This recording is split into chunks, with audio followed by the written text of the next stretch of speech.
एक बार फिर बिहार के मुख्यमंत्री बन गए लालू यादव। इसे कहते हैं असली जलवा। नीतीश कुमार ने भी किया लालू को सलाम। बीजेपी हुई हैरान। वोट पर सवार हुए लालू यादव बीजेपी पर चलाया डंडा। कहा नहीं चलेगा बिहार में कोई हथकंडा। दिल्ली से सीधे आया लालू यादव के पास फोन।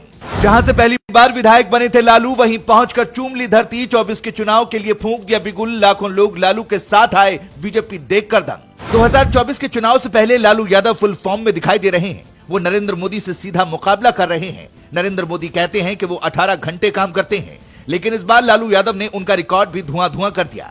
बीते एक हफ्ते से लालू लगातार लोगों के बीच पहुंच रहे हैं, उनसे मुलाकात कर रहे हैं। बीजेपी को कैसे हराया जाए इसकी प्लानिंग कर रहे हैं। इसीलिए बीजेपी के होश अब उड़ चुके हैं, क्योंकि लालू यादव का बिहार की गलियों में उतरने का मतलब जीत की गारंटी होता है।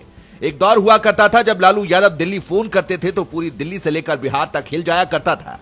कुछ उसी अंदाज में अब लालू यादव लौट आए हैं। लालू को जेल की हवा भी खानी पड़ी, लेकिन उनका हौसला नहीं टूटा और वो आज भी बीजेपी के खिलाफ उतने ही तेजी से आवाज उठाते रहे हैं जितना पहले उठाया करते थे। लालू यादव ने कभी भी बीजेपी के आगे घुटने नहीं टेके। बीजेपी के खिलाफ वो हमेशा खड़े रहे। समाजवाद का नारा हमेशा बुलंद रखा। जब लालू की सियासत चरम पर थी, तब मुलायम सिंह यादव और लालू यादव की दोस्ती राम लक्ष्मण की तरह हुआ करती थी। समाजवाद का नारा देते हुए दोनों ने कई बार सरकार बनाई और जनता के लिए काम किया। लेकिन अब जब बीजेपी सरकार है तो आरोप है कि जनता का काम सही से नहीं हो पा रहा है। इन्हीं आरोपों के बीच लालू यादव एक मुख्यमंत्री के अवतार में बिहार में नजर आए। यूं तो बिहार के मुख्यमंत्री नीतीश कुमार हैं और डिप्टी सीएम लालू यादव के बेटे तेजस्वी यादव हैं, लेकिन इसके बावजूद लालू को बिहार की कितनी फिक्र है, इस बात का अंदाजा आप इससे लगा सकते हैं कि लालू खुद राज्य में चल रहे विकास कार्यों का जायजा लगातार घूम घूम कर ले रहे हैं। उनकी तबीयत खराब है, लेकिन इसके बावजूद लालू के जोश में कोई कमी नहीं आई और वो सीधे पटना के मरीन ड्राइव पहुंचे और वहां से स्टीमर से राघोपुर दियारा पहुंच गए। यहां उन्होंने 6 लेन पुल का भी निरीक्षण किया। राघोपुर लालू के छोटे बेटे तेजस्वी यादव का विधानसभा क्षेत्र है। स्टीमर में लालू प्रसाद नीली टी शर्ट और हाफ पैंट में बैठे दिखे। लालू यादव ने विकास कार्यों का जायजा लिया और जो कमी उन्हें दिखाई पड़ी तुरंत अधिकारियों को उसे दुरुस्त करने का निर्देश भी दिया।